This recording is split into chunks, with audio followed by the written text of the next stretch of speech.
Wola wola, todavía seguimos en la búsqueda del yo. Anteriormente hablamos del género, pero hoy avanzaremos un poco más y hablaremos de la educación. Pero, ¿qué es la educación? Es una formación destinada a desarrollar la capacidad intelectual, moral y afectiva de las personas en sintonía con la cultura y las normas de convivencia de la sociedad. Todo esto empieza desde que ya puedes vivir sin la necesidad de una placenta.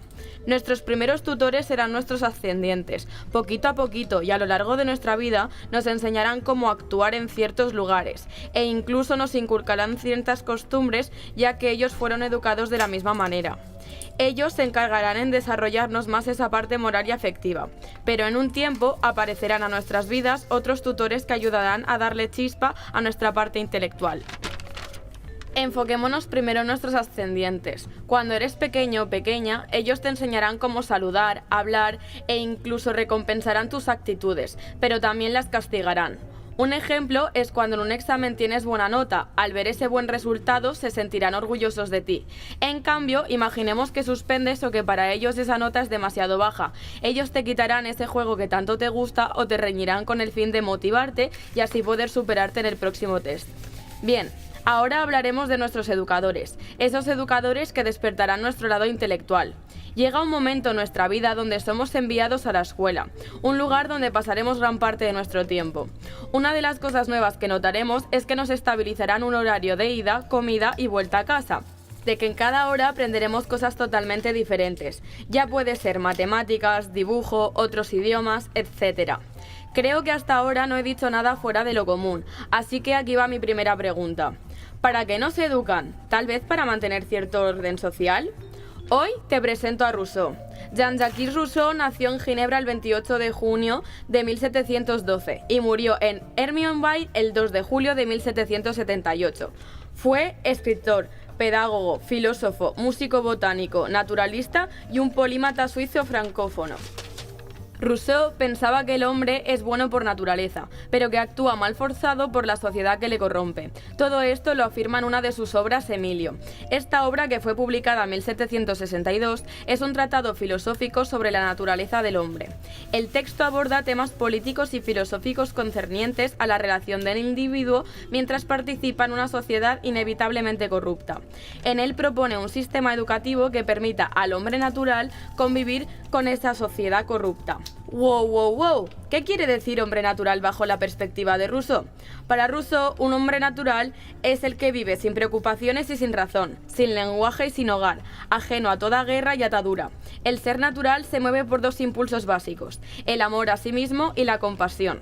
Define al hombre como un buen salvaje, un hombre primitivo que vive en paz y armonía con la naturaleza. Rousseau acompaña el tratado de una historia novelada del joven Emilio y su tutor, para ilustrar cómo se debe educar al ciudadano ideal. Emilio, junto a algunos pensamientos sobre la educación de Locke, es considerado una de las obras fundamentales acerca de la educación en el siglo XVIII. Pero antes de empezar con Locke, retomaremos el criterio de Rousseau. Todo es perfecto al salir de las manos del hacedor de todas las cosas. Todo degenera entre las manos del hombre. Él fuerza a una tierra a nutrir las producciones de otra, a un árbol a llevar los frutos de otro. Mezcla y confunde los climas, los elementos, las estaciones. Él mutila a su perro, a su caballo, a su esclavo. Él lo trastorna todo, lo desfigura todo. Ama la deformidad, los monstruos. Él no quiere nada tal y como lo ha hecho la naturaleza. Incluso el hombre, él precisa ordenarlo por sí, como caballo en picadero. Él precisa contornearlo a su modo, como un árbol de su jardín. Los prejuicios, la autoridad, la necesidad, el ejemplo, todas las instituciones sociales en que nos hallamos sumergidos asfixiarían en él la naturaleza y no situarían nada en su lugar. Es a ti a quien yo me dirijo, tierna y previsora madre, que sabes apartarte de la carretera y garantizar al arbolillo naciente contra el choque de las opiniones humanas. Cultiva, riega la planta joven antes de que ella muera. Sus frutos harán un día tus delicias. Forma a su hora un cerco en torno al alma de tu hijo. Otro puede señalar el circuito, pero tú sola debes alzar la barrera. Se forman las plantas por el cultivo y los hombres mediante la educación. Si el hombre naciese grande y fuerte, su talla y su fuerza le serían inútiles hasta que él hubiese aprendido a servirse de ellas. Le serían perjudiciales, impidiendo a los demás el pensar en ayudarle. Y abandonado a sí mismo, moriría en la miseria antes de haber conocido sus necesidades. Se quejan del estado de la infancia. No se ve que la raza humana hubiera perecido si el hombre no hubiese comenzado por ser niño. Nacemos débiles, tenemos necesidad de fuerza. Nacemos desprovistos de todo, tenemos necesidad de asistencia. Nacemos estúpidos, tenemos necesidad de juicio. Todo lo que nosotros no poseemos, de lo que tenemos gran necesidad al ser mayores, nos es dado por la educación. Esta educación nos viene de la naturaleza, o de los hombres, o de las cosas. El desarrollo interno de nuestras facultades y nuestros órganos es la educación de la naturaleza. El uso que se nos enseña a hacer de este desarrollo es la educación de los hombres. Y la adquisición de nuestra propia experiencia sobre los objetos que nos afectan es la educación de las cosas. El discípulo en el que sus diversas lecciones se contraríen está mal educado y jamás estará de acuerdo consigo mismo.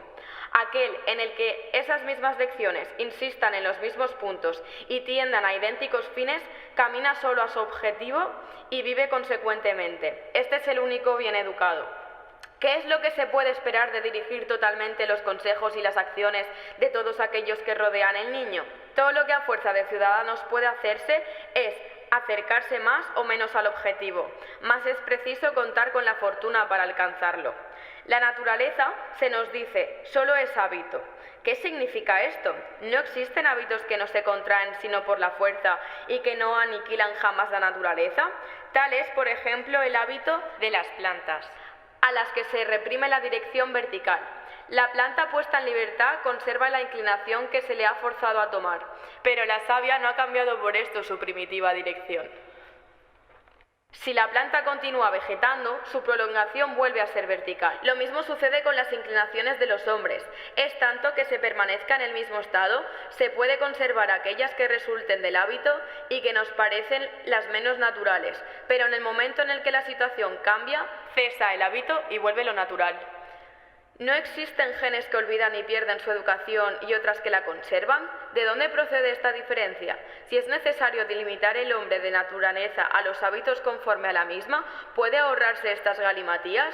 Nacemos sensibles y desde nuestro nacimiento somos afectados de diversas maneras por los objetos que nos rodean.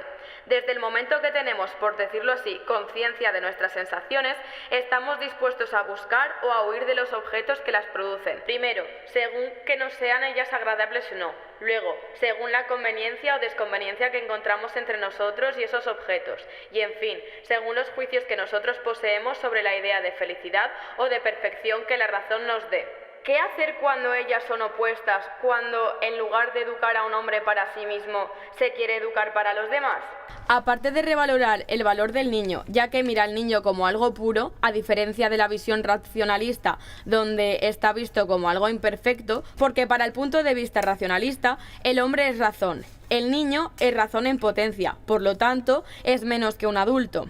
En conclusión, Emilio es un niño bueno que la sociedad lo va a corromper. ¿Y dónde pasará todo esto? En el colegio. Entonces, ¿qué deberíamos hacer? ¿Hay que dejar a Emilio libre para que él pueda sacar de sí mismo todo su potencial? ¿Algo que aparecerá solo con el transcurso de tiempo, así como las plantas? ¿O deberíamos seguir dejando que nos inculcaran ciertos conocimientos con el fin de una educación pobre?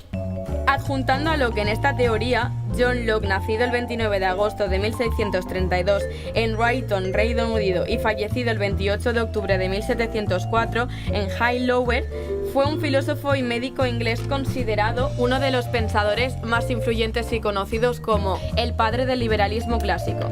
A Locke le preocupaba cuál era el origen del conocimiento. Locke consideraba que la única fuente de conocimiento es la experiencia, por lo tanto, niega la validez de las ideas innatas. Las ideas innatas de Descartes son contenidos puros de la mente, sin la interferencia de los sentidos o la imaginación. Son aquellos que no pueden ser fruto de los sentidos, alma, Dios, sustancia, etc. Su origen no puede atribuirse a un principio externo al yo. Locke considera que hay tres razones por las que debemos rechazar las ideas innatas. Por una parte, dando por hecho de que no existen conocimientos universales, ya que si fuera así todos compartiríamos el mismo conocimiento, y sin embargo vemos cómo los niños se acaban conociendo sin tener una experiencia previa. La segunda razón es porque la mente es una página en blanco, donde no hay nada escrito, y finalmente sería considerar de que haya pensamientos evidentes. Esto no quiere decir que haya innatismo, sino que todos tenemos experiencias similares y acabamos teniendo como evidente lo mismo. Por lo tanto, el conocimiento surge a través del contacto con los sentidos y el objeto que tenemos que conocer. Y a partir de aquí, Locke desarrolla las ideas simples y las ideas complejas.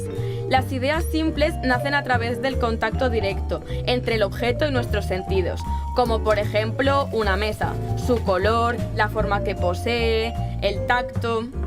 Aquí la mente actúa de una manera pasiva. Lo único que hace es recibir el exterior. Las ideas complejas nacen porque combinamos las diferentes ideas simples para crear una compleja. Aquí la mente está activa.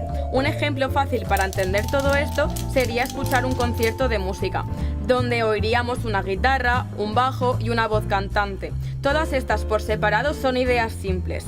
En un conjunto, una idea compleja, ya que esto es una creación de la mente humana.